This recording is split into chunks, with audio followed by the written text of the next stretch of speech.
8 años presidente de la fundación que presente, que sea 30 segundos, que presente él. Y de mi parte, este sentido práctico, cualquier cosa, así, tema, no sé, más administrativo, ya está Julieta Castañera, que tiene su correo, etcétera. Y la parte más técnica, un programa de aula virtual, algo que no encuentran, que yo voy sin ser puro, que más la humanidad, algo de la parte tecnológica, esta de plataforma virtual, así el arriesgado se anima.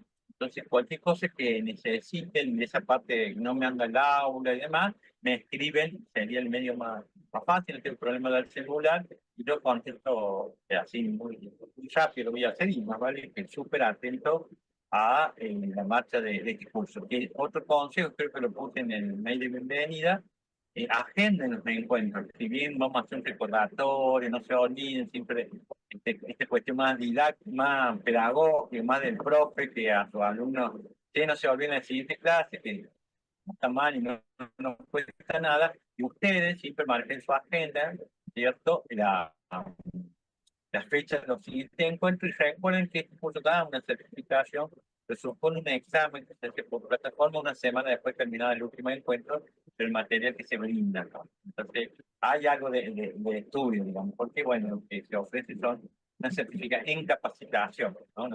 Digamos, también hay estos criterios de aprobación, ¿sí? Para poder dar que es el índice de alcance, que es capacitación y no asistencia. Yo participé en curso, sino también me capacito. Bueno, gracias por confiar con nosotros. Le decía que, así bien en estos momentos no hay, me preocupa qué va a ser. Creo que en Fico hemos tenido esta experiencia de así muy latinoamericano. De hecho, vuelvo a decir, creo que Argentina no es de 10 a 12 que esperamos que sean, que hagan el curso, que hay dos, ni siquiera Argentina es el mayoritario, sino, menos Córdoba, sino que hay de otros países. Bueno, creo que eso es muy rico también, y ojalá que los profes ofrezcan estos espacios, aparte que hay foros y demás, también se pueden participar, ¿cierto? Esto de conocer la realidad de bioética. Así que gracias. Yo me silencio y José agarra la batuta, pero quería dar este tema de si tengo algún problema aquí en 15 y tener en cuenta algunas cosas y prácticas de la marcha del curso que empieza en este momento, así con el Lola de José. Vamos, José, todo tuyo. Bueno, Adelante. gracias Andrés. Bueno, buenas tardes. Yo quisiera que se presentaran, Graciela, a qué te dedicas, dónde trabajas, por qué te interesa el curso de bioética. Adelante. Vos también, Mariana, después. Bueno, yo soy Graciela Ingüe, soy médica tocoginecóloga y trabajo en el Hospital Materno Neonatal de hace muchos años, pero a partir del año pasado integro el comité de bioética y el año pasado estuve haciendo la capacitación del comité de bioética de ahí del Ministerio de Salud, por eso lo conozco a Andrés. Y bueno, y estoy en esto de capacitarme ahora en todo lo que es bioética. Muy bien, gracias. Mariana. Hola, bueno, yo soy médica psiquiatra de hace varios años. Hace 19 años que trabajo en el Hospital Castro Rendón, que es el hospital de máxima complejidad de Neuquén. Y desde el año pasado, desde fines del año pasado más o menos, se conformó por primera vez el Comité de Bioética Asistencial del hospital. Ya había otros comités en otros hospitales, pero en el Castro Rendón, en nuestro hospital, es la primera vez que se conforma. Así que, bueno, de ahí surge mi interés de poder ir capacitándome, más allá de que he participado de algunos seminarios o de capacitaciones que ha brindado la Subsecretaría de Salud. Eh, bueno, me interesa sobre todo a partir de la práctica asistencial, porque veo pacientes con problemáticas de salud mental muy grave, y después, bueno, por formar parte del comité. Muy bien. Bueno, mi nombre es José Torres, soy pediatra intensivista, ya jubilado, magíster en bioética y con Andrés hace muchos años, desde el siglo pasado que estamos en esto, y pertenecemos a la fundación y también pertenecemos al equipo docente del Instituto Universitario de Ciencias Biomédicas de Córdoba y también pertenezco al Comité de Bioética del Hospital Privado de Córdoba y al Comité de Ética de Investigación del Hospital Privado. Y Andrés pertenece también al Comité de Bioética del Hospital Privado y es integrante del staff del área de bioética del Ministerio de Salud. Bueno, esa es nuestra historia y nuestro métier, digamos. Así que en este primer encuentro va a ser introducción, características y desafíos de la bioética, un panorama general, y después habrá otros encuentros donde uno de ellos te va a interesar mucho, Mariana, que es dado por un psiquiatra sobre bioética y salud mental, y bueno, y también sobre salud pública, el nuevo paradigma del consentimiento informado, etcétera, lo que ustedes han visto. Empezamos y empiezo a compartir pantalla para empezar con directamente.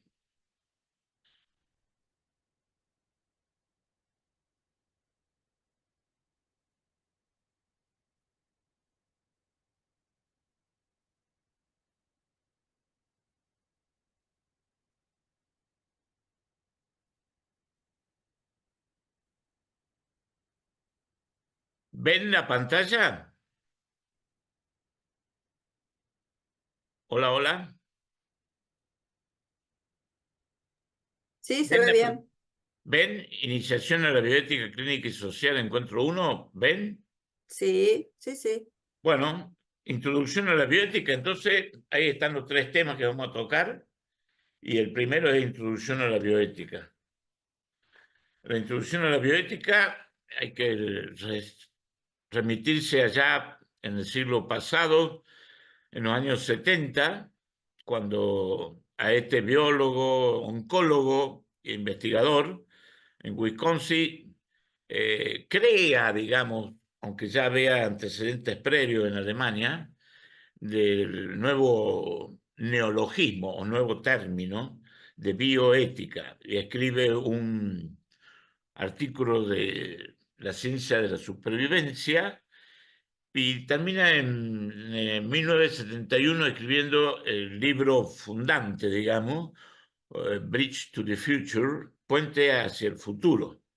Entonces, ahí como dice en la diapo, disciplina que combina el conocimiento biológico con el de los valores humanos. Este hombre dice, la ciencia está avanzando, pero la legitimidad, lo bueno, lo malo de estos avances científicos se está quedando atrás. Y hay que unirlo, hay que combinarlo, hay que hacer un puente pensando en el futuro. Bueno, y así como entra la bioética en el mundo académico cuando Hellers, que es un ginecólogo, crea y dirige el Instituto Joseph Ross Kennedy para el estudio de la reproducción humana y bioética. Ahí había mucho ruido con la pastilla anticonceptiva, etc. Y después ya fuera de lo académico se funda el Hastings Center por Daniel Callahan, que fue un impulsor de la bioética, pero todo centrado en Estados Unidos, ¿no? En estos días se conoce el Kennedy Institute, nomás así se lo llama, y el Hastings Center, es decir, entra al mundo académico, al mundo de la programado, digamos, de la bioética dentro del mundo académico. Y empiezan las definiciones. Bueno, vamos a definir esto, porque si no, muy lindo todo, pero si hay una disciplina hay que tener definiciones. Y Warren Reich, que es un teólogo, en 1978 define, hace una gran recopilación de todo lo que había sobre bioética hasta ese momento, y esboza esta definición, que es una de las más perdurables: estudio sistemático de la conducta humana en el área de las ciencias de la vida y la atención de la salud, en tanto que dicha conducta es examinada a la luz de los principios y valores morales. Ahí está la síntesis, ¿no? Estudio sistemático, es decir, no es me parece, yo creo, mi opinión, no. Hay un sistema sistemático de la conducta humana en la ciencia de la vida y la atención de la salud cuando es examinada a la luz de los principios y valores morales. Es muy general, porque empieza, bueno, ¿y qué principios y qué valores morales? Uno se puede preguntar. El mismo Warren Reich, fíjense, en el año 95, muchos años después, del 78, amplía la definición y dice estudio sistemático de las dimensiones morales, incluyendo visiones, decisiones, conductas y políticas morales de la ciencia de la vida y la atención de la salud, empleando una variedad de metodologías éticas en un contexto interdisciplinario.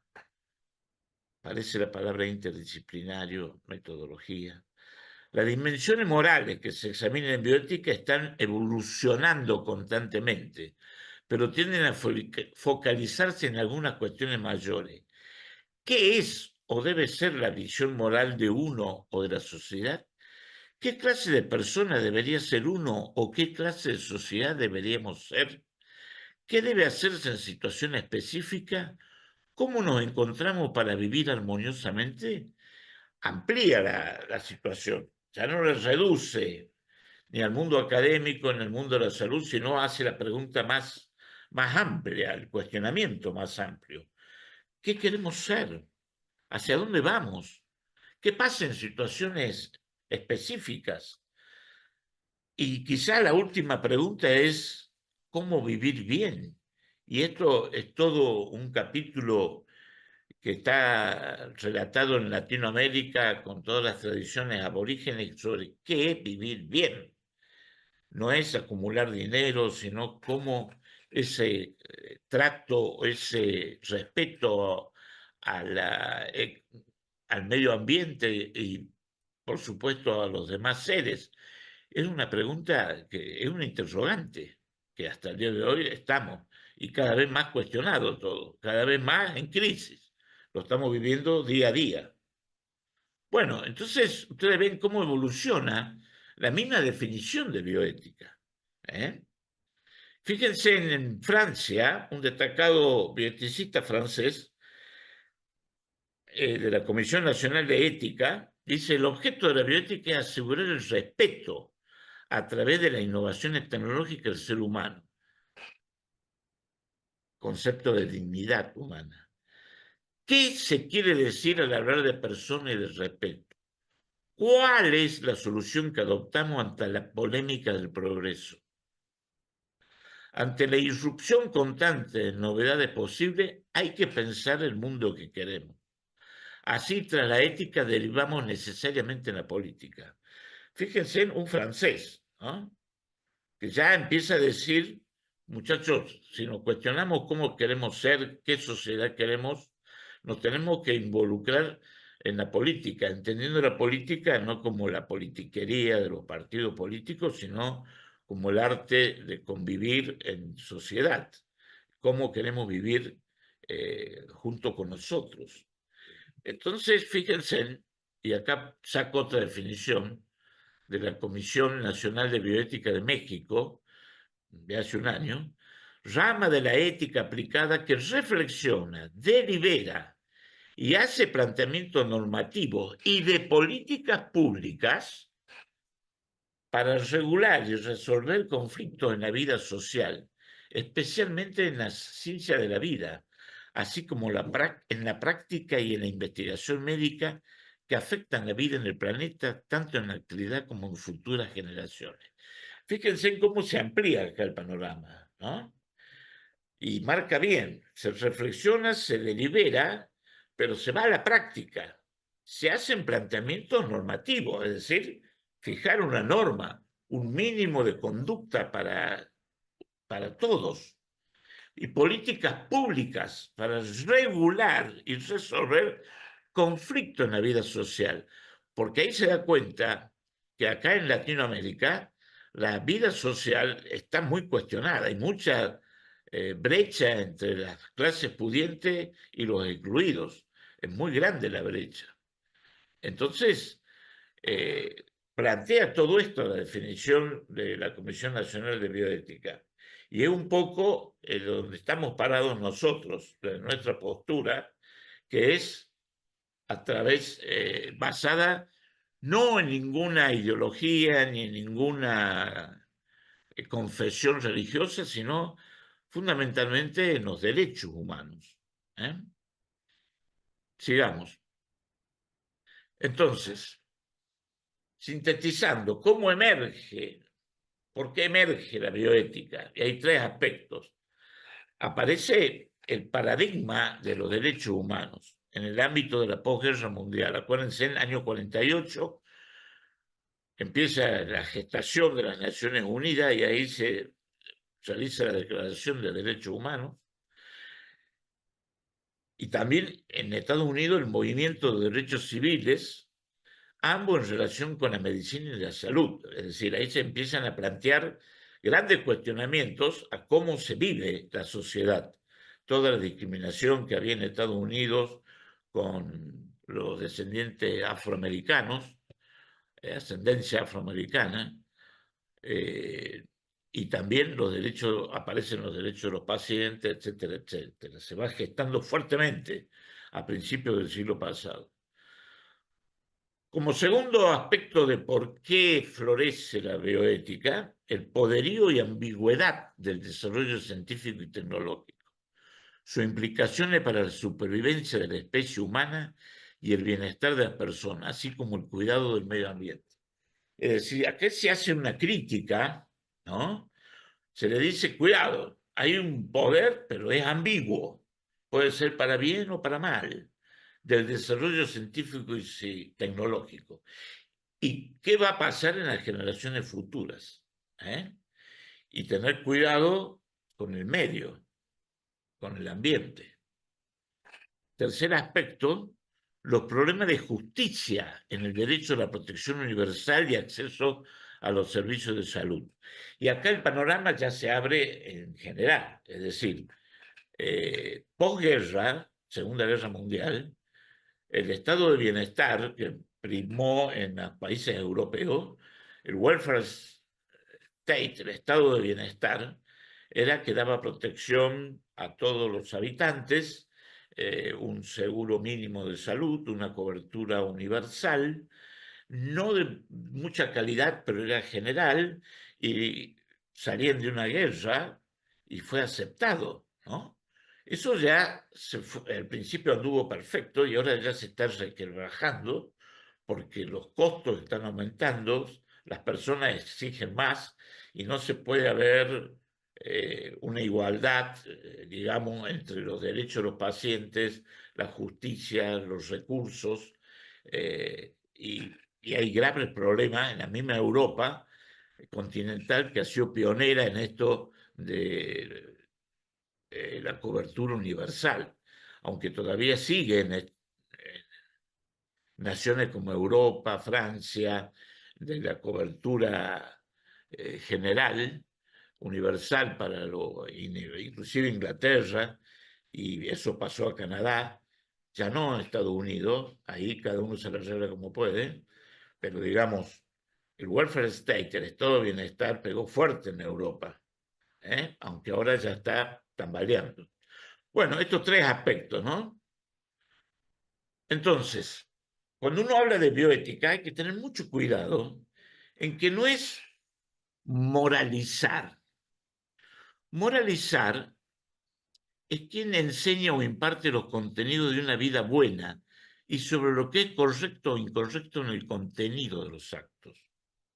Eso antes estaba en manos de los filósofos o de los sacerdotes que decían qué era lo bueno y qué era lo malo.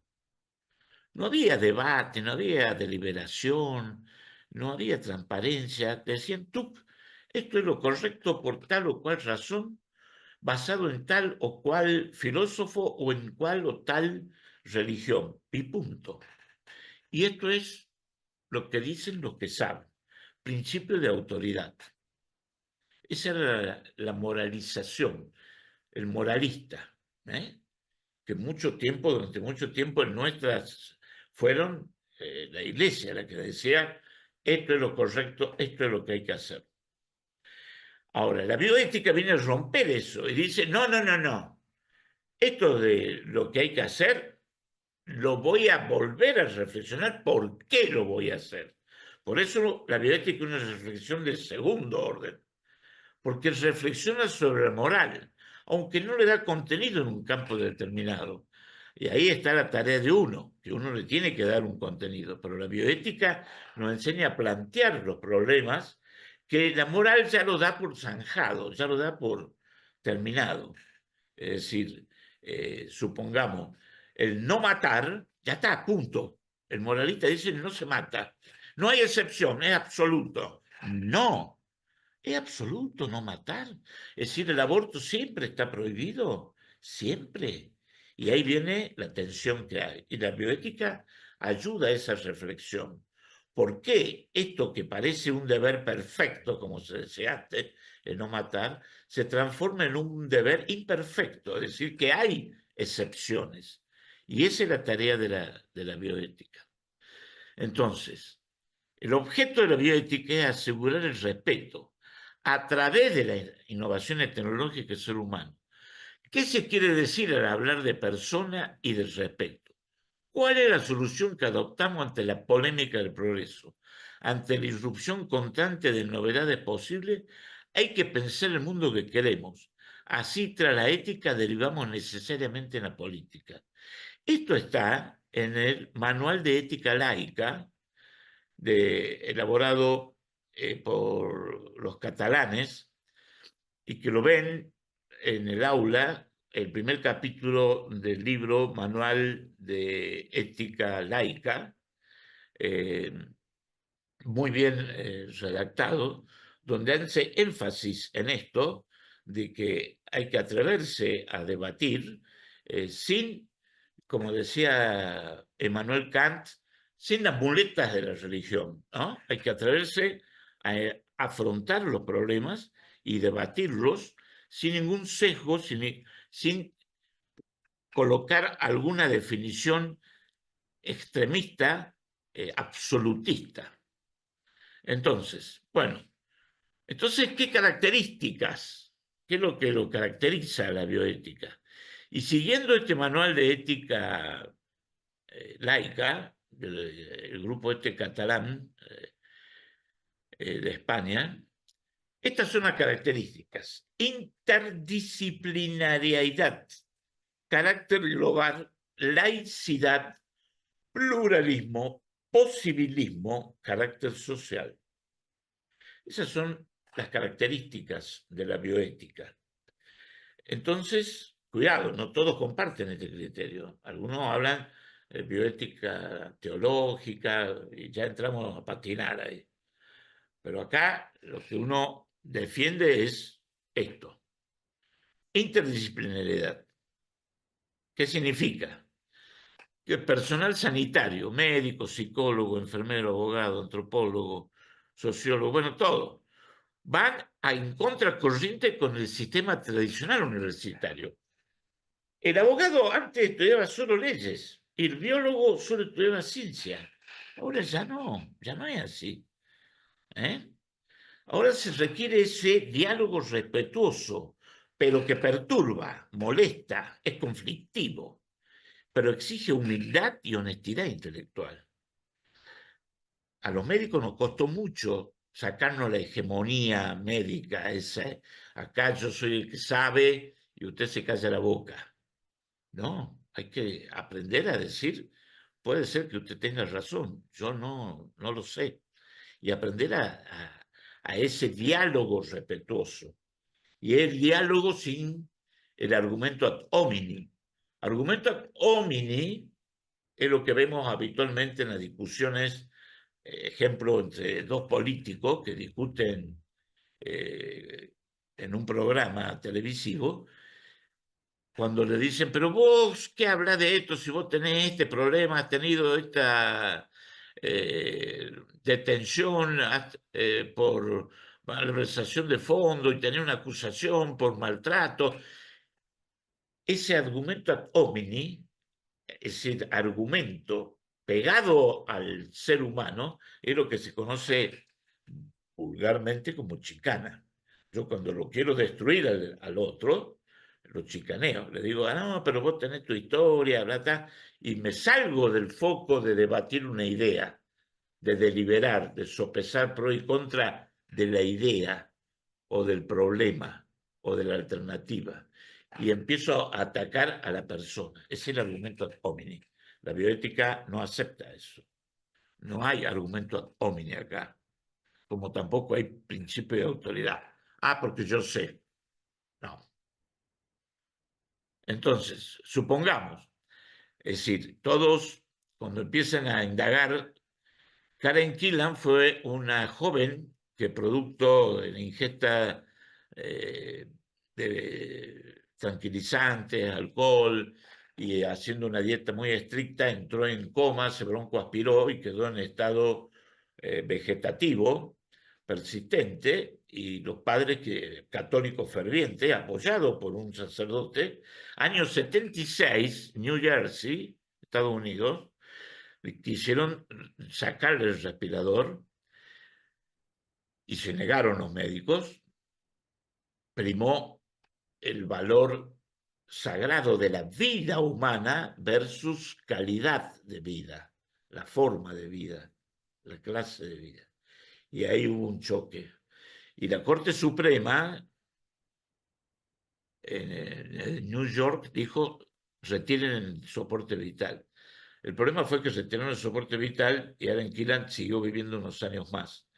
Pero fue la primera vez que un juez citó no solo a médicos, sino a varios otras disciplinas, abogados, filósofos, antropólogos, para ampliar el debate. Y así fue como nacieron los comités de bioética en los hospitales. Ya no bastaba la opinión de los médicos. Los jueces mismos dijeron, nosotros queremos la opinión de otra perspectiva, de otras disciplinas. Entonces fue un caso paradigmático.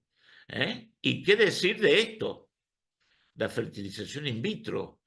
Ya no es necesario la unión sexual del hombre con la mujer para la reproducción. Esto se puede hacer en laboratorio. ¿Y bajo qué normas? No sabemos. Y esto cuestionó y sigue siendo cuestionado. Fíjense, las religiones habitualmente, pongamos como ejemplo, la católica, tiene una base en la naturalidad, lo que es physis, lo que es natural, es bueno. Eso viene de los griegos. En tanto que no es natural, lo que no es natural no es bueno. Entonces, esto no está permitido. Y es así porque, por ejemplo, la Iglesia Católica no está de acuerdo con la fertilización in vitro, porque no es algo natural, no es algo que brota espontáneamente, la physis. Y bueno, y este es todo un problema. ¿Quién regula esto? Y bueno, y esto llevó al nacimiento en el 78 de Louise Brown, la primer bebé probeta. Y bueno, y esto siguió, no se paró y sigue avanzando. Se fue gestando. Entonces, no basta solo la visión médica, es necesaria la visión de los filósofos, abogados, antropólogos, para tener una idea, para poder evaluar las consecuencias de todo este avance. Entonces, esta interdisciplinariedad se asocia el carácter global. ¿Qué significa? Que lograr un mínimo común denominador para el colectivo más amplio que la necesidad de los pacientes. Es decir, muchachos, esto que hagamos, pongámonos de acuerdo para todos, no para algunos nada más. Y es aspirar a igualar a la humanidad en sus derechos y deberes frente a la biomedicina y la biotecnología. Una ética de mínimos, consensuar reglas, protocolos y mínimos universales y común para todos los seres humanos. Muy difícil de lograr. Si ustedes repasan los derechos humanos agarran la Declaración de Derechos Humanos del 1948, y la leen, y uno dice, estuvieron todos de acuerdo cuando se declaró esto, pero se practica en la praxis, en la práctica se cumplen, y ahí patinamos, y hoy más que nunca. Laicidad, de esto ya hemos hablado, conferir a la bioética un carácter laicista, respetuoso, pero a la vez crítico con las religiones, alejado de enfoques dogmáticos, basado en la fe como única fuente de legitimación de los valores.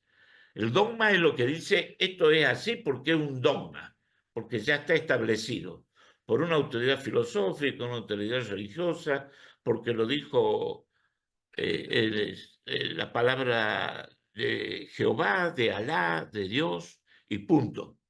Y no hay otra, no hay vuelta atrás, punto. Es un dogma. Sin las deudas que genera la fe, el dogma o la jerarquía impuesta, principio de autoridad, lo que nos legitima para reivindicar el debate sin apriorismo y por tanto en igualdad de condiciones. Es decir, no se reniega de la religión, pero el que propone un argumento religioso es un argumento más. No es una palabra santa y ya está todo zanjado, porque lo dice el Corán o lo dice la Torá o está en el Nuevo Testamento. No, es un aporte más al debate, pero no es algo que da una legitimación total. Entonces se complica. Era mucho más fácil cuando uno decía, lo dice el Corán, está escrito en la Torá, o lo dice, entonces es palabra de Dios, por lo tanto se debe cumplir. Eso no corre más, por lo menos en algunos ámbitos, que aceptan la laicidad. No es contra la religión, ojo, ojo con eso. Entonces, el pluralismo nos lleva a eso. El laicismo impone un mínimo imperativo común para todos, en concreto los derechos humanos. Entonces, ustedes pongan Declaración de Derechos Humanos y lean. Y ahí está todo. Es decir, están los mínimos que hay que cumplir. Y hoy en día no se cumplen ni esos mínimos, que fueron muy esbozados allá en la rebelión de la Revolución Francesa y se concretizaron bien en 1948 con la Declaración Universal de Derechos Humanos. Y después tuvo legitimidad jurídica con los pactos internacionales sobre los derechos civiles, políticos, económicos, etcétera, etcétera. Tuvo fuerza legal. Entonces, laicismo impone un mínimo imperativo común para todos, en concreto los derechos humanos, pero al mismo tiempo asegura un espacio plural, lo que permite enfrentarse a las cuestiones que aborda nuestra disciplina desde diferentes prismas. Es la polisemia que se llama. Aprender a argumentar con lógica, aclarar cuestiones, empatizar con otras perspectivas, tener la capacidad de ponerse en el lugar del otro, lo cual no es fácil, ¿no? Comprender tanto los puntos en común con otras cosmovisiones como las diferencias sustanciales e inasumibles. Hay veces que uno dice, hasta acá llego yo, no más, no puedo seguir más. Algo que solo se puede lograr desde la crítica constante e inmisericordia, incluida nuestras propias posiciones. Es decir, yo tengo mis convicciones, es decir, tengo una certeza normativa sobre lo que tengo que hacer, estoy convencido, pero aún esas convicciones que están generadas en un tiempo, en un lugar, en una cultura, pueden cambiarse, pueden tener objeciones y puedo inclusive variar, moderar en alguna forma esa convicción. Eso es ser honesto intelectualmente y no un fanático que esto es la verdad y esto y nada más. En tanto esto es verdad, todo lo demás es mentira y lo anulo lo otro. Y eso lo estamos viviendo en carne propia hoy en día en todo el mundo. Posibilismo. Esto es una palabra rara que aparece, yo la encontré por primera vez en este manual de ética laica. Posibilismo, ¿qué significa posibilismo, no? Posibilismo es decir, ni tecnofobia, es decir, el avance tecnológico lo rechazo, volver a un pasado con pseudoterapia, naturalismo ingenuo, volver a lo mágico, el esoterismo. Pero tampoco tecnofilia, creer que la tecnología, el avance, cura de todos los males. Es decir, ¿qué nos dice la tecnología? ¿Qué tenemos que buscar? Ser más sabios, más inteligentes, más sanos, más longevos, lograr derrotar a la muerte, derrotar todas las enfermedades. Y eso es una ingenuidad. Somos seres biológicos. Nacemos, crecemos y morimos como seres biológicos. No hay vuelta. Es así. Prolongaremos algunos años más, por supuesto, con los avances tecnológicos, todo bárbaro. ¿A qué precio? ¿En qué condiciones? ¿Siempre es bueno? Entonces, el posibilismo es posibilitar el avance científico sin renunciar por ello a la reflexión acerca de las consecuencias, implicaciones y efectos de largo alcance de este progreso. Entonces, esto se manipula mucho, ¿eh? Lo vamos a ver enseguida. Y el carácter social. El carácter social de la bioética, que nosotros lo defendemos a rajatabla y que ustedes lo van a ver en los próximos encuentros, el neoliberalismo preponderante aspira a privatizar los beneficios y colectivizar los riesgos y pérdidas. La tarea es revertir este paradigma, tratando de minimizar los riesgos y socializar los beneficios. ¿Eso pasa? Minga. No. Lo que sucede en las próximas décadas con las nuevas tecnologías afectará al mundo de nuestro planeta. Entonces, ¿cuáles son los desafíos? Hemos visto introducción a la bioética, características y los desafíos ahora. Y es complementar los principios consagrados en la Declaración de Bioética y Derechos Humanos de la UNESCO 2005. Es decir, la bioética hace su intromisión dentro de los derechos humanos y a través de la Oficina de las Naciones Unidas para la Educación, Ciencia y Cultura, en octubre del 2005 en París por aclamación, se aprueba la Declaración de Bioética y Derechos Humanos. Y ahí están todos los artículos de esa declaración. Fíjense en dignidad humana y derecho humano, beneficio, efecto nocivo, autonomía y responsabilidad individual, consentimiento, personas carentes de la capacidad de dar su consentimiento, respecto de... Es decir, hasta acá vamos con el principialismo anglosajón norteamericano. Autonomía, beneficencia, no maleficencia, justicia. Y empieza acá otros principios. Respecto de la vulnerabilidad humana y de la integridad personal, respecto de la privacidad y confidencialidad, igualdad, justicia y equidad, no discriminación ni estigmatización, acá entra fuerte la bioética, respeto de la diversidad cultural y del pluralismo, solidaridad y cooperación, responsabilidad social y salud, aprovechamiento compartido del beneficio. De estos últimos artículos, desde el 11 para adelante, ¿se cumplen? ¿Son prioridad política en los países del mundo? Y ahí entramos a patinar todo. Fue muy bien aplaudida, proclamada en París en 2005. No fue fácil la aprobación porque estos últimos artículos lo introdujeron los países que están del Ecuador para abajo. Si ustedes se fijan en cualquier país del Ecuador para abajo, entramos los sudamericanos, los africanos, los asiáticos, salvo Australia, andamos flojos de papeles en esto, y es donde más se altera.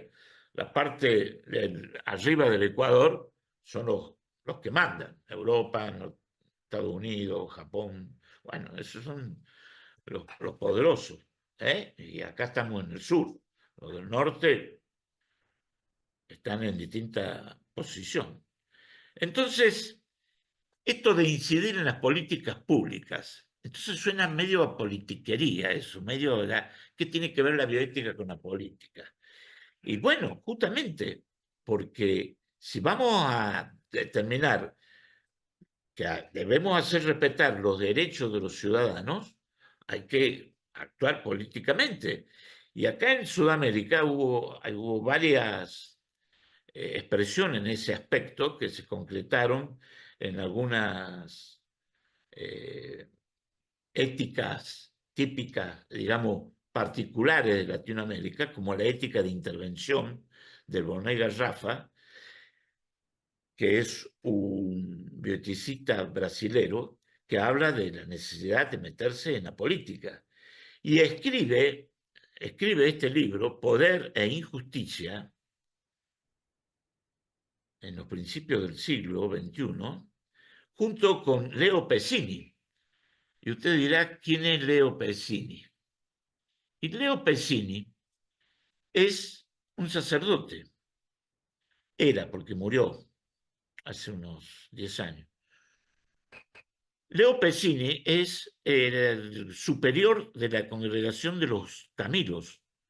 La congregación de los Camilos es una congregación de la Iglesia Católica que se dedica al cuidado de los enfermos en hospitales y tiene también muchos lugares de acogida a pacientes en los últimos momentos de su existencia. ¿Eh? Es típico de los Camilos. Es decir, acá se unen, fíjense, un hombre que podríamos decir progresista, como Bonet Rafa, luchador, aliado con el Partido de los Trabajadores de Brasil, con un sacerdote, el superior de los Camilos, no era alguien sin jerarquía, era el superior de los Camilos. Y cuando fue superior de los Camilos se tuvo que ir a Roma, porque ahí están todos los superiores de las órdenes religiosas. Y sin en cambio se unieron para escribir este libro, Poder e Injusticia. Fíjense, ¿no? Ese diálogo entre una fuerza política y alguien de una religión establecida, como son los Camilos. Entonces, las tecnologías emergentes también nos llevan a reflexionar. Y acá entramos investigación y nuevas tecnologías genéticas, reproducción asistida, nanotecnología, biología sintética, inteligencia artificial, big data. Esto es todo el desafío que se le presenta a la bioética. Esto es todo nuevo, emerge. Y sobre esto no está nada dicho todavía definitivo. No hay reglas así fuertes. Entonces empezamos a patinar. Y entonces, ¿qué nos dice sobre inteligencia artificial?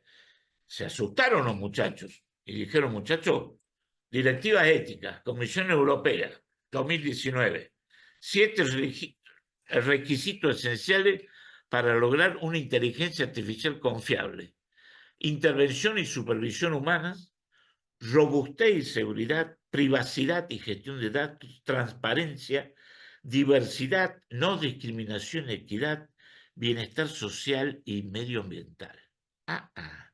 ¿Se cumplen eso ahora con la inteligencia artificial? ¿Se cumplen en los países poderosos esto? La privacidad, la transparencia, la no discriminación, el bienestar medioambiental. ¿Y qué queda para nuestro país, del Ecuador para abajo? Luchar por una democratización y trazabilidad. Entonces la pregunta es, ¿los organismos públicos tienen la capacidad para estas evaluaciones? ¿O solo las mismas empresas generadoras de estas tecnologías tienen esta capacidad? Evitar ilícitos argumentativos o uso ilegítimo de la razón, las falacias. Reglas claras, juego limpio. evaluaciones reales. Nuestros ciudadanos están informados correctamente para no tomar decisiones ficticias. No nos marean con las redes sociales. Hay que obligación del poder público de tratar de limitar el poder económico privado y garantizar la participación ciudadana efectiva y no simbólica. La consulta pública, bla, bla, bla. No, no, no, no. Que sea efectivo.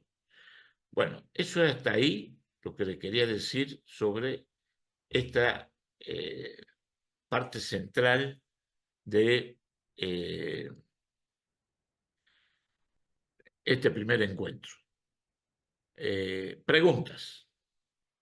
Vamos a seguir después, pero quiero preguntas, cuestionamientos, lo que ustedes quieran. Adelante.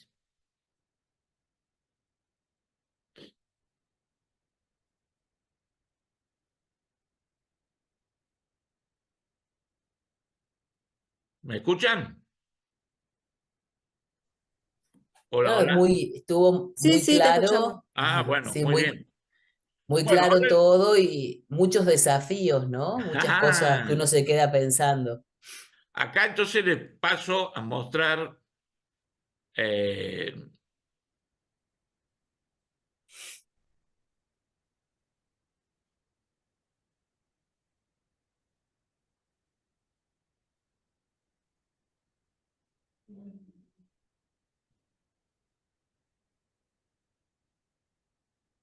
¿lo ven a esto?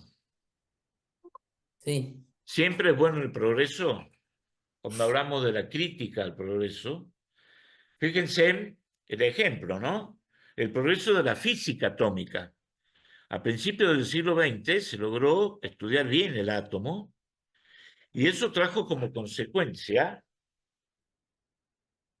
tener la capacidad de crear esto, que es un resonador magnético nuclear, que permite estudiar el interior del cuerpo humano sin irradiarlo. Es decir, supera a la tomografía axial computada, donde se produce una gran irradiación. Lo supera. Pero ¿qué hace el resonador? Son grandes imanes que desubican a los electrones de su órbita y después los vuelven a su lugar. Esa variación es distinta para los tendones, los vasos sanguíneos, los músculos. Después el aparato organiza esas distintas frecuencias, digamos, y compone una imagen. Y esa es la imagen que nos da la resonancia nuclear magnética, sin irradiar el paciente, evitando cualquier intervencionismo, cualquier invasión al paciente que puede ser peligrosa. Es increíble el avance de la resonancia. Es increíble la especificidad, la sensibilidad, todo. Pero ese conocimiento del átomo también llevó a esto, a la bomba atómica. Entonces, cuidado, cuidado. Por eso es que ni tecnofilia ni tecnofobia. Hay que andar con cuidado. Por ejemplo, hay que investigar. ¿La investigación es buena? Sí. Investigar con seres humanos es la única manera que tenemos de progresar. Probar los medicamentos, los métodos de diagnóstico o las nuevas prótesis, probarlas en estudios randomizados, doble ciego, con grupos controles para determinar su validez científica. ¿Todos de acuerdo? Todos de acuerdo. Todavía las computadoras no han podido hacerlo. Entonces, hay que investigar con ser humano. Cuidado, no dije en. El en significa encima, ¿no? Con significa junto a la investigación participativa, que los neuquinos fueron los primeros acá en Argentina que hablaron de este tema, de la participación, de la investigación participativa, es decir, el probando, el sujeto de investigación participaba también en el diseño, en la evaluación, todo del proyecto de investigación. Entonces, cuidado, porque, por ejemplo, este estudio resistencia a niveles bajos de oxígeno, a la hipoxia. Estos 7 médicos intervinientes, los autores del trabajo, ¿qué les pasó? Fueron ahorcados. ¿Por qué?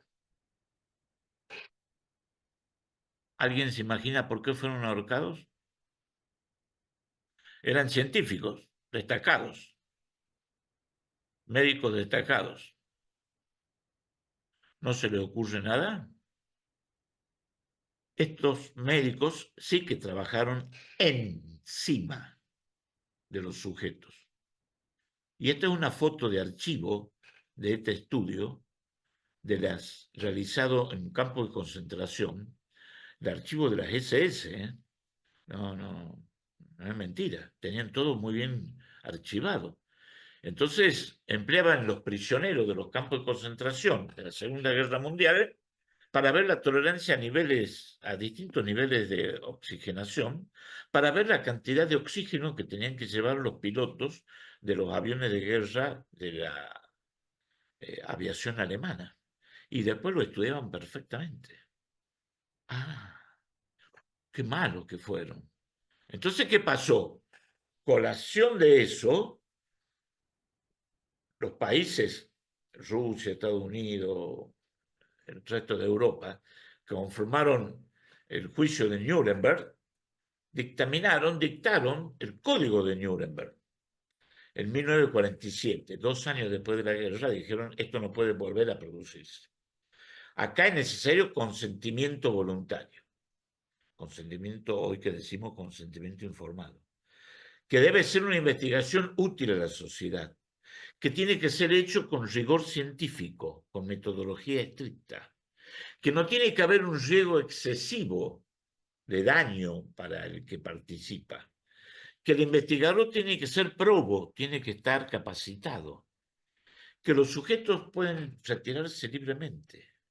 Esto lo dice el Código de Nuremberg, año 47. Pero paradójicamente, ellos, los que redactaron el Código de Nuremberg, se remitieron a las normas, las Richtlinien, que ya tenían los alemanes antes del año 1930, que por supuesto Hitler las ignoró. Pero ya los alemanes habían escrito esto. Así que lo que hicieron, los que redactaron el Código de Nuremberg, como primer código que establecía las reglas para que una investigación sea ética,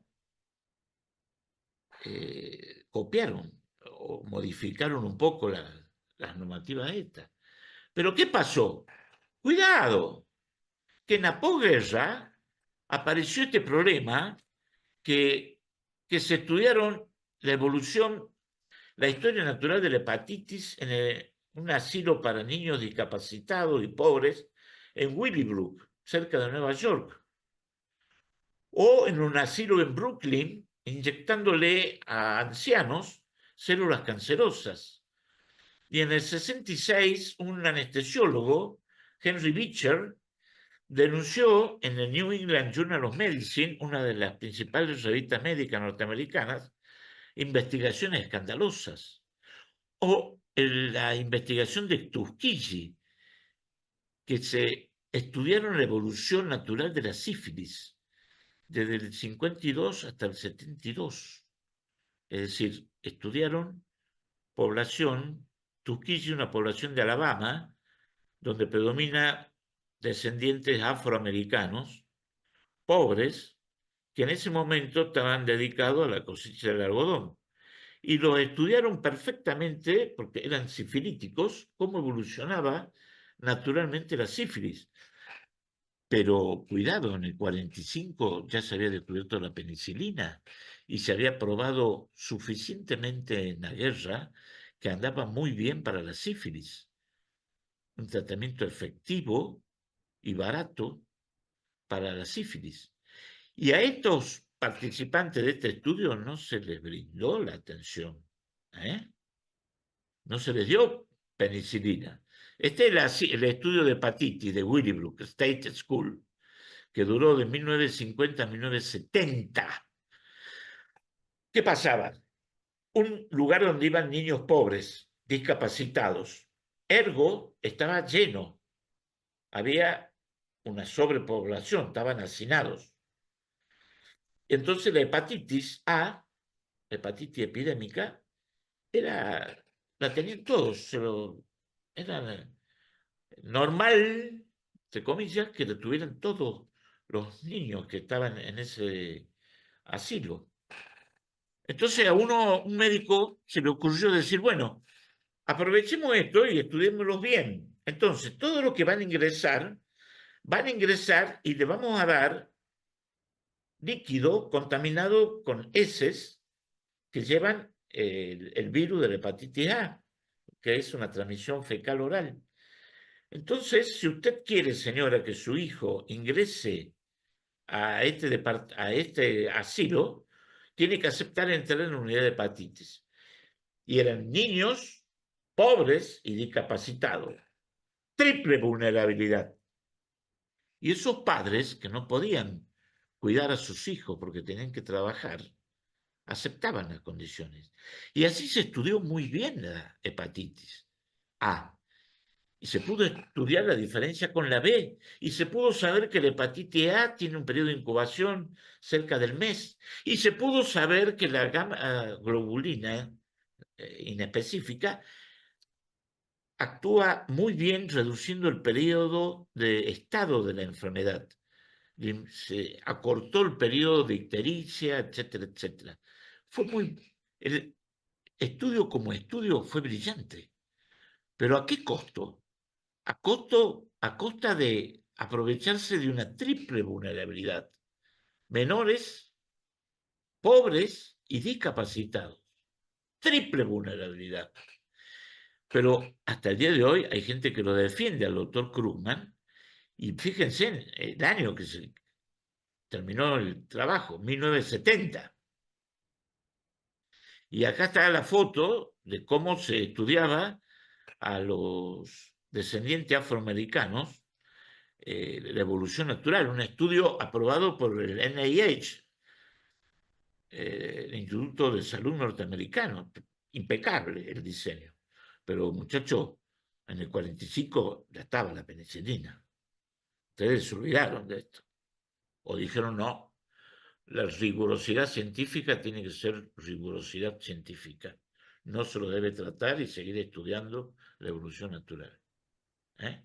Esto generó un gran escándalo junto con la denuncia de Henry Beecher sobre muchas investigaciones no éticas, mucho después de la Segunda Guerra El Mundial. micrófono que no lo... ¿Cómo? Bueno, y esto provocó una reacción del gobierno norteamericano que formó una Comisión Nacional para la Protección de las Personas objeto de Administración Médica y la Conducta. Una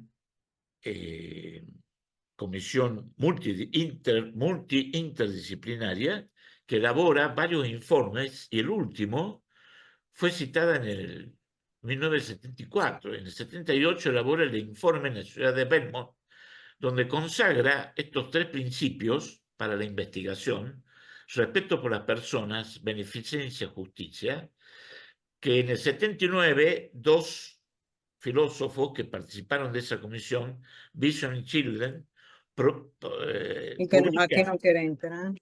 publican el artículo, el libro Y este micrófono no. Bioética, un puente hacia el futuro. Perdón, bioética, principio de la ética biomédica. Y le llaman autonomía al respeto por las personas, e incluyen también el principio de no maleficencia, además de la beneficencia. Y ahí nace el principialismo, es decir, la corriente norteamericana, la escuela norteamericana de bioética. En Georgetown, ahí donde Heller, ¿se acuerdan? El ginecólogo del Kennedy Institute, estaban incorporados a la Universidad de Georgetown, una universidad jesuítica. Y esto es el mantra, se llama el mantra de Georgetown: autonomía, beneficencia, no maleficencia, justicia. Y con estos 4 principios se disemina la bioética con esa impronta anglosajona en todo el mundo. Después surgen las variaciones, como es la Declaración de Bioética y Derechos Humanos, cuando se agregan mucho más derechos, mucho más principios, que son muy caros a nuestra sociedad del sur del Ecuador. Pero fíjense que no solo nosotros estamos con que, cuidado con la compañía, algunas compañías farmacéuticas.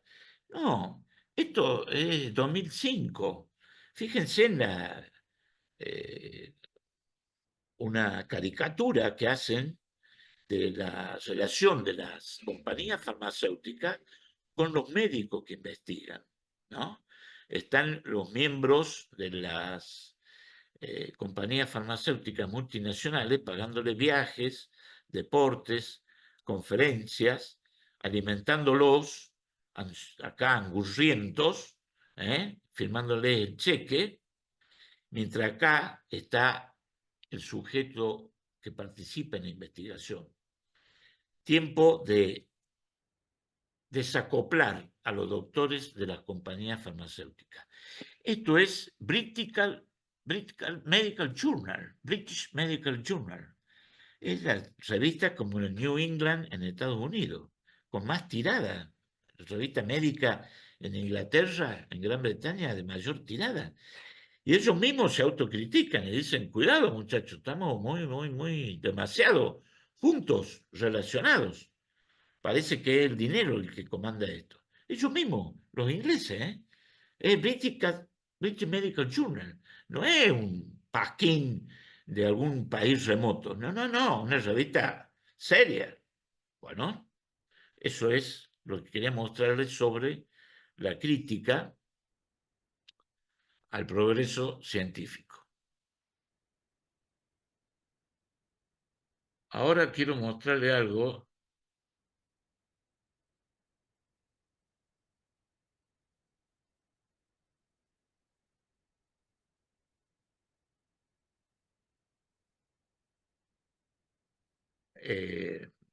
¿Lo ven ahí? Sí, se ve bien. Ustedes me dirán, ¿esto qué es Prenuvo? Bueno, ustedes descubren que algo es muy bueno, pero tienen que promocionarlo, tienen que venderlo. En un mundo neoliberal hay que vender. Producen un medicamento o un método de diagnóstico y hay que promocionarlo. ¿Cómo hacen? A ver, díganmelo. Imagínense que ustedes son productores de un fármaco o de un método de diagnóstico que se le ocurrió por su trabajo en psiquiatría o su trabajo en obstetricia y desean venderlo, que se pueda ser accesible a la sociedad. ¿Qué hacen? A ver, ¿qué hacen? Se puede hacer una app. ¿Se puede hacer una? Una app, una aplicación. Bueno, muy bien. Puedes acceder por el teléfono, pones 4 o 5 síntomas de salud mental y ahí Bueno, puedes hacer una detección de alguna problemática supuesta de salud mental. Bueno, eso es el uso de una red social, o de una red, lo ponen en WhatsApp, lo ponen en YouTube, lo ponen en cualquier Instagram y dale que va. Muy bien, muy bien. Fíjense, esta Prenuvo es una empresa que aboga por el cribado proactivo para la tranquilidad mental. Qué lindo título, ¿no?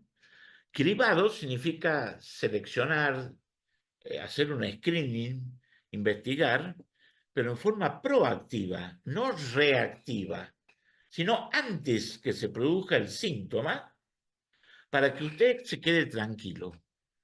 Entonces, esta empresa, Prenuvo, pone patas para arriba la asistencia sanitaria.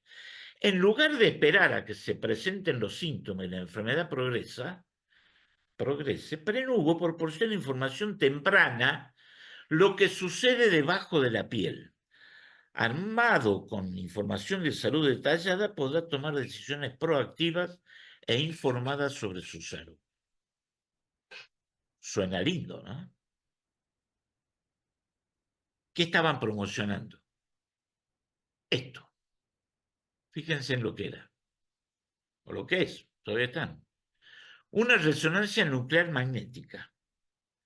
Señor ciudadano, señora ciudadana, si usted se hace una resonancia nuclear magnética total, lo que se llama total body, por $2.500 nada más, podemos detectar si usted tiene algo que usted no sintió ningún síntoma o no tiene ningún signo y nos anticipamos a que eso progrese. Ah, ¿eso está bien? Hacer una screening a todos y promocionar el Total Body para todas las personas. Es discutible. Las sociedades científicas dijeron, no, para. Que esto es empezar a detectar un pequeño nódulo insignificante que no tiene, y después introducir nuevos estudios para ver si ese nódulo es, no controlarlo, sino directamente ir a sacarlo y ya lo tenés que operar o lo tenés que hacer. No coincidimos, tiene que haber una indicación médica, no un cribado proactivo para la tranquilidad mental. Pero esta empresa se largó con eso. ¿Pero qué hizo esta empresa? Ahí lo están viendo. ¿Qué hizo? ¿Quién lo promocionó a este Total Body? ¿Qué ven ahí? Una imagen de una mujer atractiva. Parece Kim Kardashian, Muy la, bien, 10 la puntos. modelo, no sé qué. Kim Kardashian. Indicación médica, preferencia de los pacientes. Compartió su experiencia con una startup llamada Prenuvo. Kim Kardashian, una modelo, empresaria, influencer, multimillonaria. ¿Cuántos seguidores tiene en Instagram?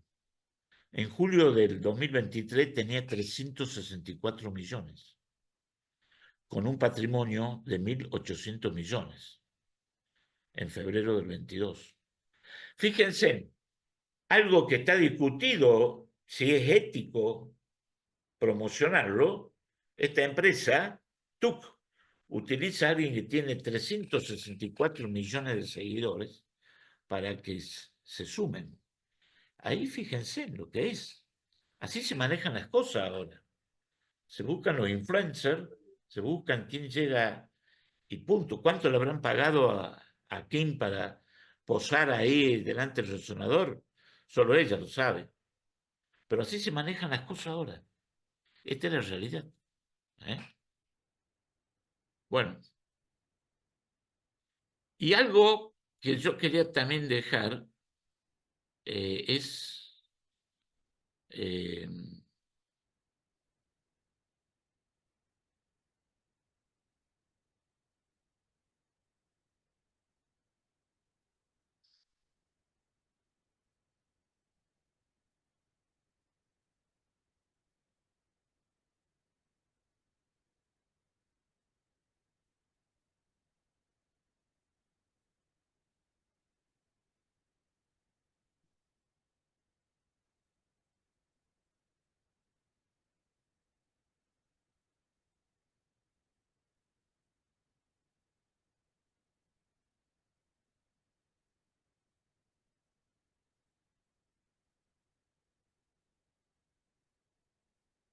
¿Lo ven a esto? Artemisia annua. Sí, correcto. Bien, Artemisia annua es una planta de una variedad de Artemisia annua se extrae el vermut, el ajenjo, la destilación, la fermentación, destilación. Pero los chinos, y acá ubíquense cuando hablamos de posibilismo, ni tecnofilia ni tecnofobia, la correcta combinación de la tecnología con sabidurías. Los chinos, desde 200 años antes de Cristo, lo usaban por la malaria. ¿Y qué pasó? La historia cuenta que en la guerra de Vietnam, China apoyó a Vietnam del Norte enviando tropas. Es decir, los chinos bajaron a Vietnam, bajaron a un lugar húmedo, caluroso y se agarraron la malaria, es decir, el paludismo. La mayoría, si no la mayoría, muchos combatientes. Entonces, los chinos, Mao Zedong dijo, muchachos, hay que poner la ficha a esto porque no puede ser. La guerra trae grandes adelantos. Acuérdense, en la ecografía fue gracias a los sonares para detectar los submarinos. La penicilina, porque había que emplear para sanar los heridos en la guerra, trae grandes avances, ¿no? El pulmón de Da Nang, por ejemplo, el pulmón del estado del shock, cuando uno revierte un shock hipovolémico, puede producir un edema pulmonar y uno saca una radiografía, el paciente recuperó la presión arterial pero está disneico y es porque está encharcado pulmonarmente. Y se llamó pulmón de Da Nang. Da Nang era el hospital de evacuación de los Estados Unidos en Vietnam. Era el pulmón de shock, que se trata con hiperventilación, con presión positiva, etcétera, etcétera. Volvamos a los chinos. Los chinos dijeron, Mao Zedong dijo, acá hay que poner prioridad 1 a encontrar un tratamiento por la malaria, pero no puede ser que estemos perdiendo soldados no en la guerra, sino por la enfermedad. Se habían hecho muchos intentos de encontrar un tratamiento para el paludismo, pero como era en la zona tropical y cerca de la zona del Ecuador, no hay naciones muy ricas. Las naciones muy ricas están en el hemisferio norte, Estados Unidos, Europa, Japón, Australia nomás está abajo. Los demás son medio pobretones los que están ahí alrededor del Ecuador. Entonces, poca investigación los muchachos de la industria farmacéutica, no da rédito. Pero China comunista dijo, investiguemos. O aislaron el principio activo, la artemisinina, que tiene este enlace de estas dos oxígenos unidos con un enlace muy frágil que al pequeño aumento de la temperatura se rompe. Entonces, ¿qué pasaba? Generalmente se destilaban las plantas con calor.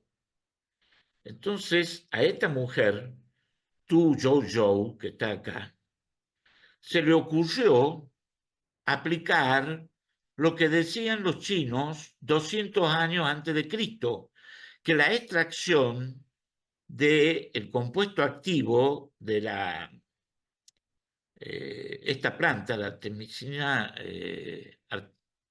Artemisia annua, era que hacerla en frío. Pero esta mujer era una experta en medicina tradicional china, pero era medalla de oro de la Universidad de Beijing en farmacología. Es decir, por eso pudo detectar y aislar esto. Ella detectó y aisló este compuesto, esta droga. Y fue muy efectiva. Que por supuesto, años 60 y pico, como todo, lo probó en ella misma primero, también, colega. Y anduvo bien. ¿Qué pasó? China fue a la Organización Mundial de la Salud y dijo, traemos esto que para nosotros es la cura. ¿Qué dijo la Organización Mundial de la Salud? En síntesis, no fue así, pero esto es un cuento chino. Y se volvieron los chinos con su artemisinina china. Pero hubo una empresa multinacional que abrió los ojos y dijo, ojo, que esto puede ser cierto. Y fueron y le compraron la patente a los chinos y se la llevaron a Suiza, a las plantas, y aislaron ellos la artemisinina, y ellos, que eran una multinacional, tuvieron predicamento, tuvieron ascendencia sobre la Organización Mundial de la Salud para venderles esta droga. Fíjense. Y recién en el año 2015 se reconoce a la doctora Tu Zhou como la que aisló el primer medicamento efectivo con para la malaria, para el paludismo. Y recibió el premio Nobel junto con los descubridores de la ivermectina. 2015. Se tardaron, muchachos, en reconocer. Es el posibilismo. Cómo no hay que hacer ni tecnofilia ni tecnofobia, cómo hay que buscar la aproximación. Bueno,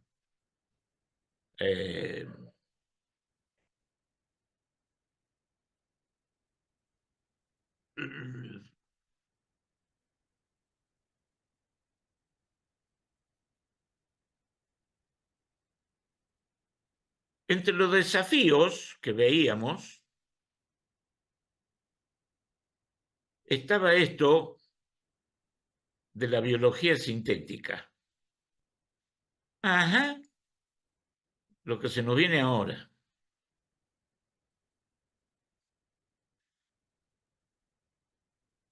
Biología sintética. Acá viene esta viñeta. Señor, descubrieron el código del genoma humano. Maldito hacker, voy a tener que cambiar la contraseña. Y se descubrió el genoma. ¿Qué hizo este hombre? ¿Lo saben? Este hombre tomó una célula, un micoplasma, le sacó el núcleo, le estudió la secuencia de los aminoácidos, el DNA, fue y ayudado por los Big Data, la inteligencia artificial, diseñó un nuevo genoma e hizo una nueva síntesis del ADN de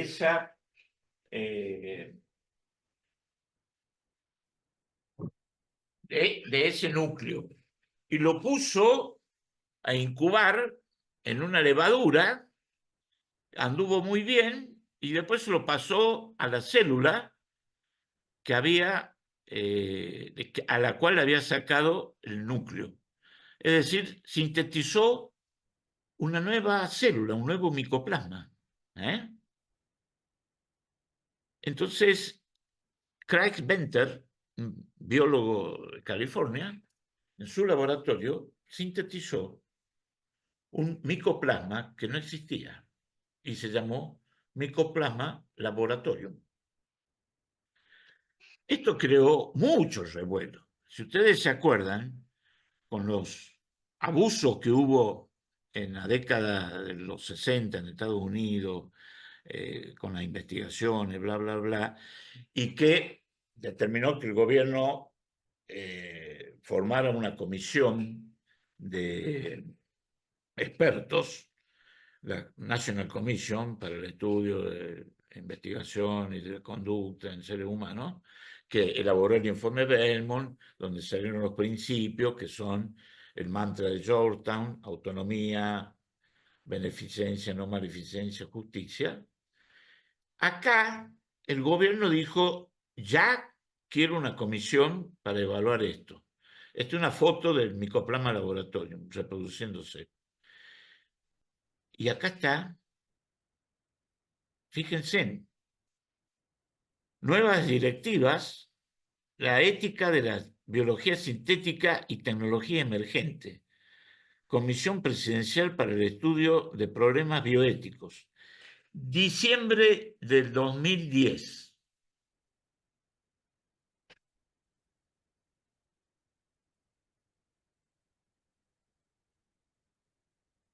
Este es el informe. Miren la cantidad de páginas que tiene. Fíjense, acá está parte de la secuencia del genoma del Mycoplasma laboratorium. El presidente de los Estados Unidos le pidió a esta comisión, integrada por bioeticistas, biólogos de renombre, que hiciera un informe recomendando acciones para controlar estos descubrimientos. Y estos científicos, filósofos, bioeticistas, antropólogos, biólogos, tardaron 6 meses en producir esto. Y no crearon ninguna agencia nueva, nada. Pusieron plazo de 6 meses para revelar todo, pusieron condiciones. Si se sintetiza una nueva célula, esta no puede salir al medio ambiente y reproducirse en el ambiente natural. Tiene que tener características que hagan que se muera apenas sale del laboratorio, para evitar su diseminación y hacer un desastre ecológico o humano. Y un montón, larguísimo el código. Pero que voy, fíjense, está acá la carta. ¿De quién es la firma esa? Es la carta del presidente de los Estados Unidos. Es de Barack Obama, en donde les pide eso. Y este es el informe que le hacen. Tardaron 6 meses. 4 años tardaron en Belmont en hacer el informe Belmont. Acá 6 meses.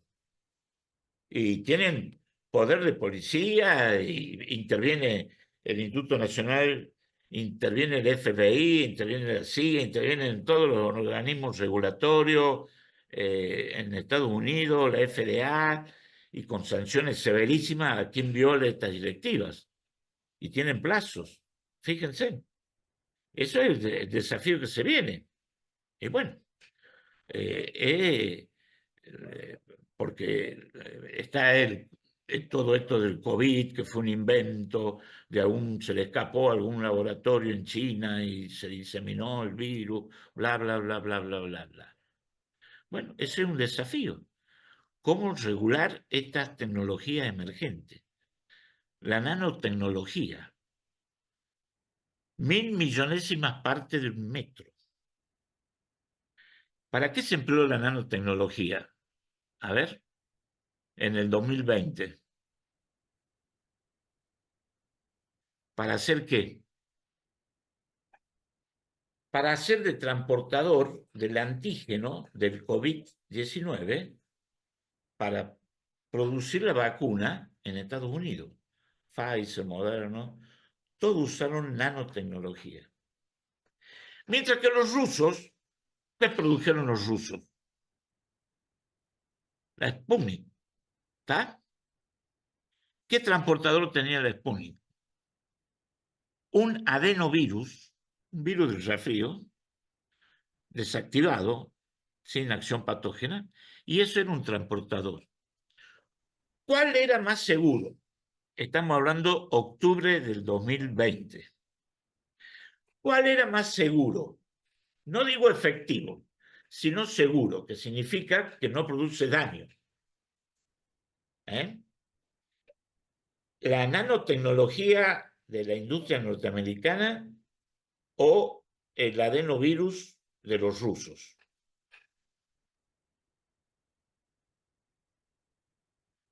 Gran duda. ¿Se acuerdan que se corrían rumores que la vacuna que venía de Rusia nos iba a poner un chip, un delirio de gente ignorante? En nuestro hospital, los investigadores o inmunólogos con mucha experiencia, ¿qué hicieron? Llamaron a su jefe en Estados Unidos, gente muy preparada, y dijeron, che, acá el gobierno trae la vacuna Sputnik de los rusos y nosotros no sabemos si ustedes todavía no elaboran la de Pfizer, Moderna, todavía están en la fase 2 y estos rusos ya largaron la vacuna al mundo. ¿Qué le contestaron las autoridades de inmunología de Estados Unidos, a nuestro inmunólogo. Textual esto, ¿eh? Yo quisiera estar en Argentina para vacunarme con la Sputnik. Entonces le preguntaron, ¿por qué? Porque los rusos ya probaron como transportador de un antígeno de vacuna al adenovirus y lo hicieron para frenar un brote de ébola en África. Es decir, está comprobada la efectividad, la seguridad de ese transportador. Un adenovirus atenuado. Fíjense. Después vino la Pfizer, todo bien, todo, no hubo problema. Pero bueno, ustedes fíjense en lo difícil que es. ¿No? Un sesgo ideológico, no, viene de allá, ¿con quién habrán experimentado? ¿Qué cosa? Bueno, es todo, la reflexión crítica que lleva la bioética es así, es tener que escarbar y escarbar y escarbar y buscar datos y hay que moverse. No hay otra posibilidad, no hay otra posibilidad. Es muy difícil, porque hay mucho interés político en todo el mundo que guardan secreto. La transparencia, olvidémonos de la transparencia. ¿Qué pasó con las vacunas para el COVID? ¿Están al alcance de todos? No, ninguna se dio su patente hasta el día de hoy, así que hay que comprarlas. Punto. Que los beneficios para todos, que hay que socializar los beneficios. Muy lindo el artículo de la Declaración Universal de Bioética y Derechos Humanos, pero en la práctica, no. En la práctica, yo produje la vacuna, qué bien social ni bien social. Es un commodity y lo vendo al mejor postor. Y lo hacen todos, los chinos, los rusos, los norteamericanos, los europeos. Chau, solidaridad, respeto por los vulnerables, chau. Es la realidad. Entonces el desafío es tremendo. Por eso es la incumbencia, la intervención política de salud, porque hay que luchar contra intereses muy, muy fuertes.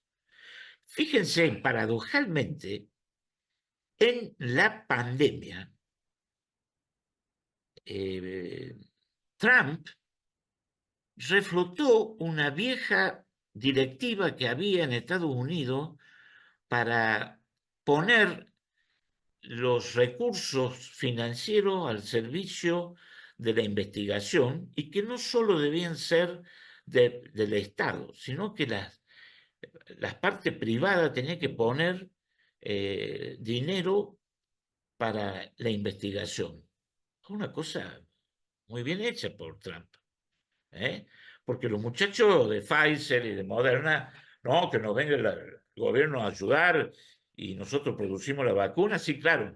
Y después los beneficios, ¿se acuerdan cuando Pfizer se le aprobó la fase 2 de la investigación? Las acciones subieron inmediatamente y algunos de Pfizer vendieron las acciones y después a los 4 días, cuando se enteraron de que fase 2 todavía no era definitiva, sino que falta la fase 3, las acciones cayeron en picada. Y Putin hizo lo mismo. Reflotó una directiva del tiempo de los zares, creo, que decía que tal investigación tenía que hacer esto, y la hizo bien Putin. Y pudo lograr la síntesis de la vacuna Sputnik. Fíjense lo que es, ¿no?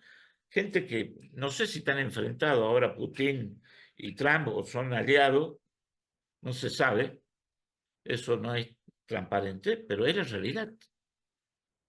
Cuando hay que mover las cosas, se mueven. Cuando hay que cuestionar, se cuestionan. Cuando hay que aplicar, se aplican. Bueno,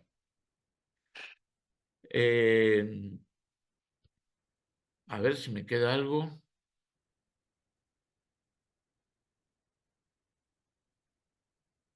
Por último, esto como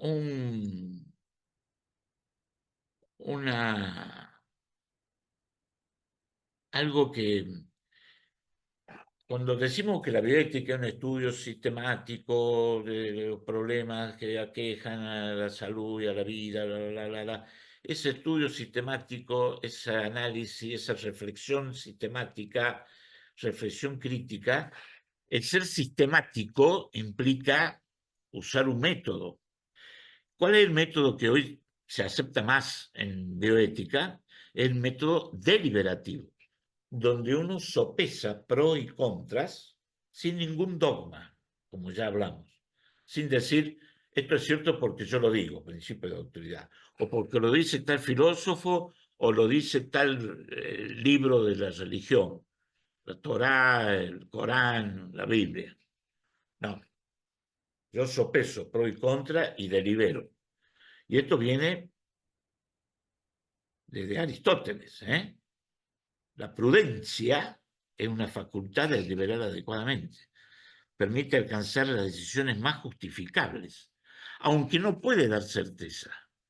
Hay que acostumbrarse a la incertidumbre. Si hay un mundo que es plagado de incertidumbre, el mundo médico. Es ambiguo, incierto, volátil. Ya lo decía Sir William Osler, el gran clínico. La medicina es la ciencia de la incertidumbre y el arte de la probabilidad. Y los españoles decían, en amor, ni en el amor ni en medicina digas nunca ni siempre. Bueno, hay que aprender a deliberar. Entonces, la realidad es demasiado rica y compleja y no puede ser conocida completamente. La deliberación no puede dar certeza absoluta de haber escogido lo mejor. Es posible elaborar juicios diferentes sobre una misma realidad. La deliberación no siempre consigue que todo el mundo acepte un curso como el más adecuado. Esto pasa con los comités de bioética, ¿eh?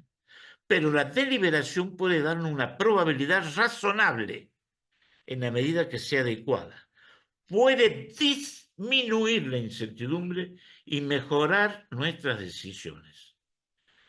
Ahora, ¿qué requisitos hay que tener? No cualquiera. Mantener todos los sentidos atentos a la realidad, saber escuchar, saber ver. Tener toda la información necesaria, conocimiento del problema, del marco legal, social. En nuestro comité, cuando tenemos muchas dudas sobre una situación de un paciente, muchas veces los médicos de planta o los jefes no tienen toda la información, la tienen más las enfermeras y los médicos residentes, porque están más en contacto con el paciente que ha generado la situación conflictiva. Cuidado, ¿eh? Someterse a análisis y argumentación racional. Apoyarse en experiencias, recordar precedentes, contar con experiencia propia, buscar consejos. Ser sinceros. Ahí ya son virtudes, son hábitos que están encarnados en las personas. Voluntad de diálogo, madurez psicológica y humana. No cualquiera puede deliberar, ¿eh? Entonces, nosotros, los pasos que hacemos en nuestro comité es presentar el caso, aclarar los hechos, y presentar el caso no significa decir una PCO2 de 70 y tenía una con una FIO2 de 35, no, es una narración, porque hay muchas personas en el comité, filósofos, antropólogos, o que están en la rama de la psicología, que no entienden la nomenclatura médica, menos las abreviaturas, que nos encanta a los médicos poner siglas. No, no, no, no, es una narración. Pero hay que aclarar bien los hechos. Identificar los problemas morales. ¿Estamos hablando de vida o de calidad de vida? ¿Estamos hablando de qué? ¿Estamos cuestionando qué? ¿Hay alguien que diga que la vida es un valor absoluto? Si aceptamos eso, estamos fritos. Entonces, hay que luchar hasta el último. La esperanza es lo último que se pierde. Pero el paciente está sufriendo. No, no importa, pero la vida es sagrada. ¿Es sagrada? ¿No se puede tocar? No, la vida es trascendental, es decir, tiene una importancia supina porque nos permite estar vivos. Nosotros existimos porque estamos vivos. Existir es igual a vivir. Nosotros, los seres biológicos, los seres vivos, necesitamos para existir tener vida. El aparato que tienen al frente ustedes, la computadora, ¿existe? Sí. ¿Está viva? No. Nosotros sí, pero es condición de posibilidad. Después la vida cambia y a algunos será no un beneficio, sino un martirio. Y en ese paciente será lícito, honesto y en beneficio del paciente retirar el soporte vital, aunque el paciente muera.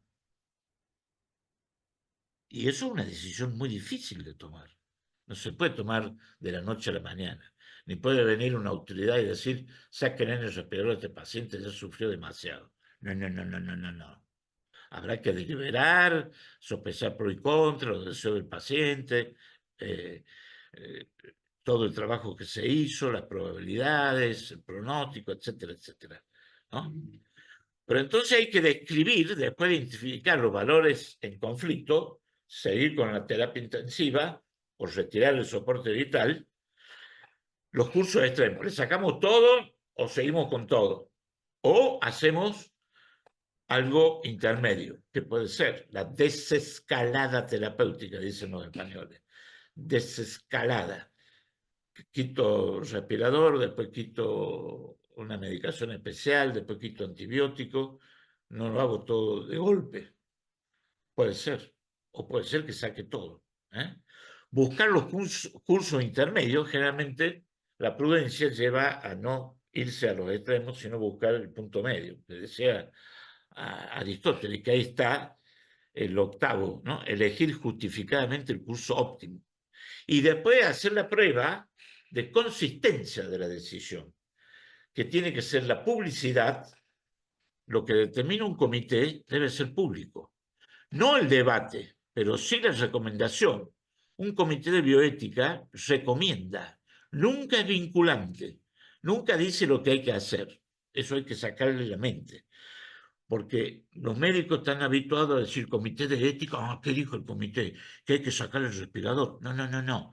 El comité de bioética recomendó que no habría malicia en el retiro del soporte vital, pero la decisión es del médico tratante o del equipo tratante, no del comité. El comité recomienda, pero tiene que ser público. Es decir, no digas nada, pero el comité, no, no, no, no, no, no.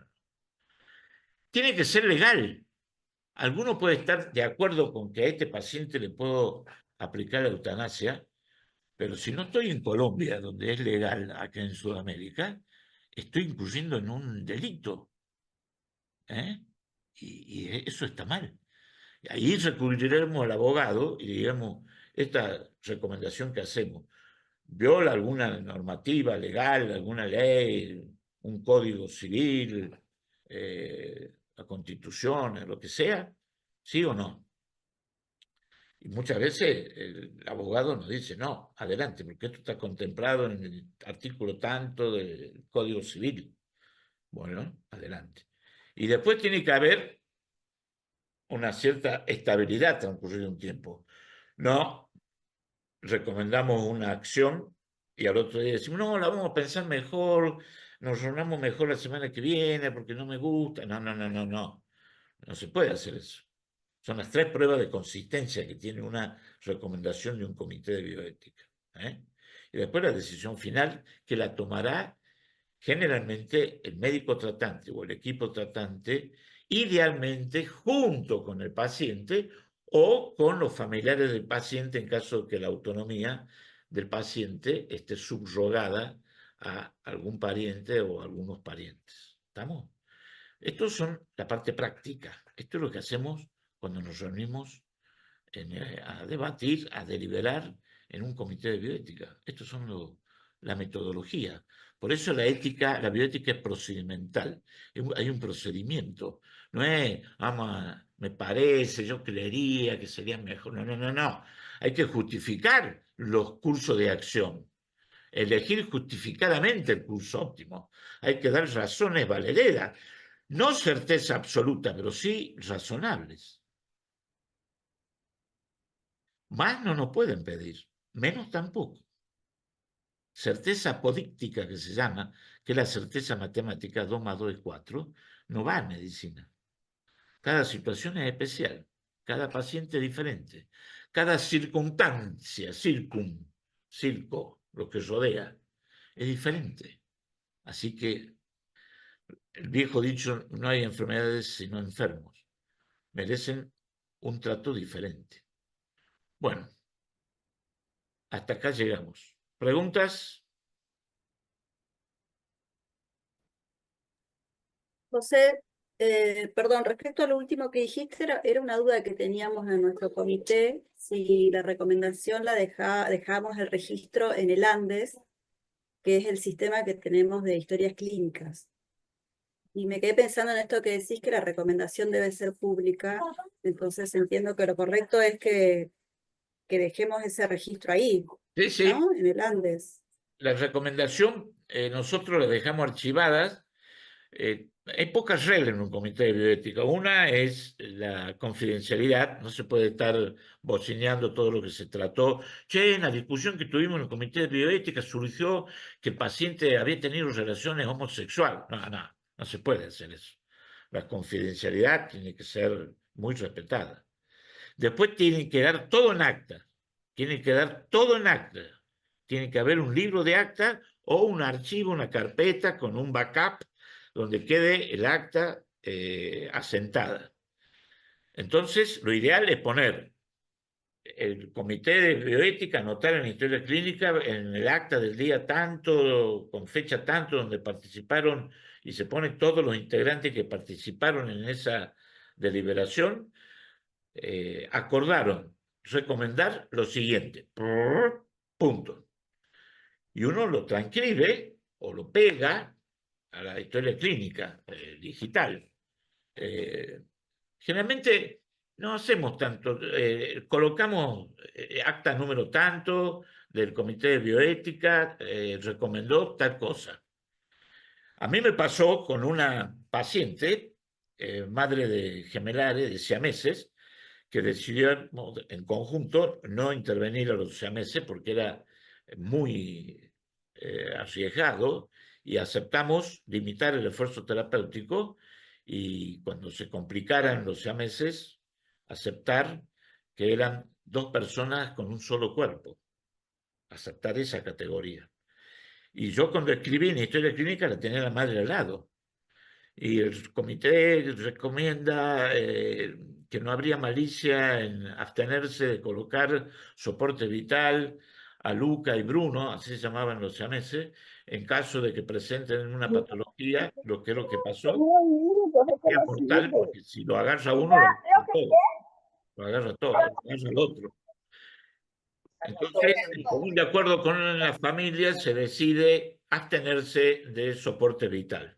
Se emplearán todas las medidas de confort que indica la medicina paliativa en este momento para evitar cualquier sufrimiento de estos niños.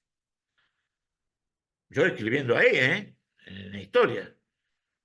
En caso de presentar síntomas de gravedad y que estén externados los pacientes, antes de proceder y llegar a la guardia, antes de proceder a cualquier maniobra, se llamará a los miembros de la terapia intensiva que están enterados de esta recomendación. Punto. ¿Qué preguntó la madre? Doctor, ¿esto se puede borrar? No, le dije.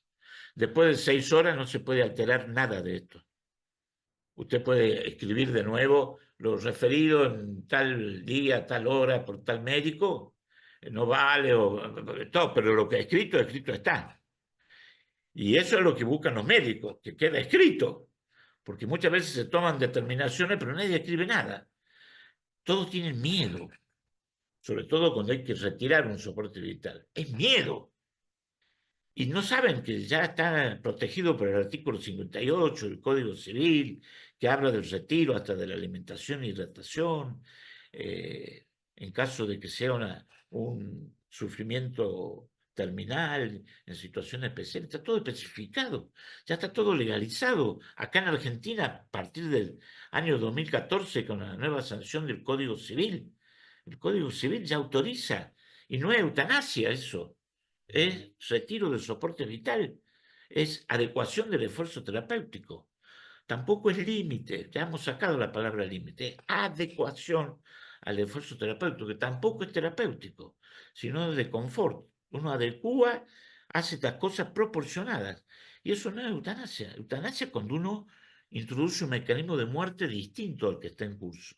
Yo cuando saco el respirador, el paciente muere por la patología de base del paciente.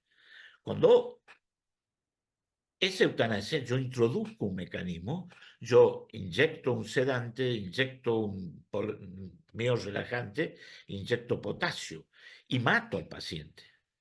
¿Eso es legal? No, salvo en Colombia, acá en Sudamérica. Ya los canadienses lo tienen, ya los españoles lo tienen. Antes lo tenían los holandeses y los belgas. Ahora ya se va ampliando, ya se va generalizando. Ahora, acá en Argentina hay 5 proyectos de ley sobre eutanasia. Nada más que están cajoneados porque estamos con otros problemas acá en Argentina. Entonces, muchachos legisladores no tienen tiempo para discutir estos temas, porque son álgidos. Bueno, entonces, lo recomendable es que quede registrado algo. Inclusive, no es necesario cuando tener la firma de los padres o de los familiares cuando yo tomo esa determinación. Simplemente poner que se ha sido comunicado y salvo que haya un conflicto, que es muy raro con los familiares, generalmente los familiares se sienten aliviados cuando uno les dice, bueno, mire, hemos deliberado en el Comité de Bioética y se ha recomendado limitar el esfuerzo terapéutico. Ah, muy bien, gracias, doctor. Nunca, no hemos tenido problemas. Cuando hay algún conflicto, sí somos más legalistas, firmistas, testigos, un acta con escribano, por las dudas, ¿no? Tampoco hay que poner el cuello para que te bajen la guadaña. Hay que ser, en ese aspecto, prudente, ¿no? Pero cuando no hay problema, habitualmente, por lo menos nosotros en pediatría tenemos pocos problemas. ¿Por qué? Porque la autonomía lo tienen los padres y sobre todo las madres. Las madres, cuando ven sufrir a un hijo y uno le propone adecuar el esfuerzo terapéutico, dicen sí. Y a mí me pasó 3 veces que yo les dije a las madres, mire que su marido no está de acuerdo. De mi marido me encargo yo. Punto. La mujer es muy fuerte. Prefiere perder al hijo a verlo sufrir. Eso yo creo que es algo antropológico, algo de la hembra humana, que no lo tiene el varón. Oh, muchas veces hay padres que no, varones que no, que son, aceptan la adecuación del esfuerzo terapéutico. Pero la que más posición firme tiene son las madres y son las que toman las decisiones. Eso para mí sigue siendo un misterio, no sé por qué. Pienso que es algo antropológico, ¿no? Bueno, otra pregunta. Veo que se han sumado José Manuel Puello y María Cruz, Rosa María Cruz. Todo lo que yo dije ahora está en el aula, ¿eh? Está puesto en el aula. Y está el primer capítulo de... José Manuel, adelante, dime de dónde eres. Hola, soy José Puello, soy de República Dominicana y me atrevo a hablar en representación también de mis colegas y compatriotas Rosa María Cruz y Aurora Rodríguez, que está conectada pero desde su teléfono móvil, porque recién recibimos el día de hoy el vínculo para poder entrar a la clase del día de hoy. Entramos tarde, les reiteramos nuestras disculpas, pero hoy fue un día muy difícil. Y está siendo un día muy difícil en el país. Sí, con el desastre de la discoteca, eso, 44 muertos, Exactamente. A las terrible. 5 de la tarde llevábamos 58 muertos, más de Mm. 150 personas hospitalizadas, una cantidad indeterminada, 66 me corrigen acá, una cantidad incierta de personas bajo los escombros y continuando.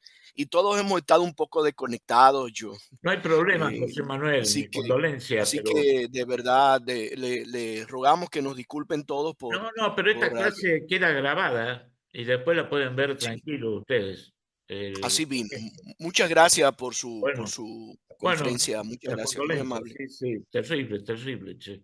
Hasta una Gracias. gobernadora murió, una gobernadora. Sí, sí, sí, de la provincia de Montecristi. Así es. Terrible. No, a mí fue un impacto. El propio cantante merenguero que estaba amenizando la fiesta falleció. Encontraron su cadáver hace apenas unas horas. Qué va. Bueno. Bye.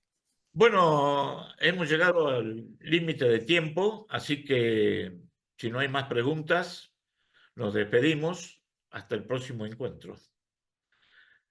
Que tengan ustedes buenas Muchas noches gracias, José. y recuerden Bueno, que Muchas esto va a quedar gracias. grabado. Feliz tarde. muchas gracias. Chao. Al pelo. Gracias, feliz Saludos, tarde. nos Muchísimas vemos. gracias. Gracias a Gracias por todos. todo. Chao, chao. Bye, un placer. Bye, bye. Hasta luego. Bye.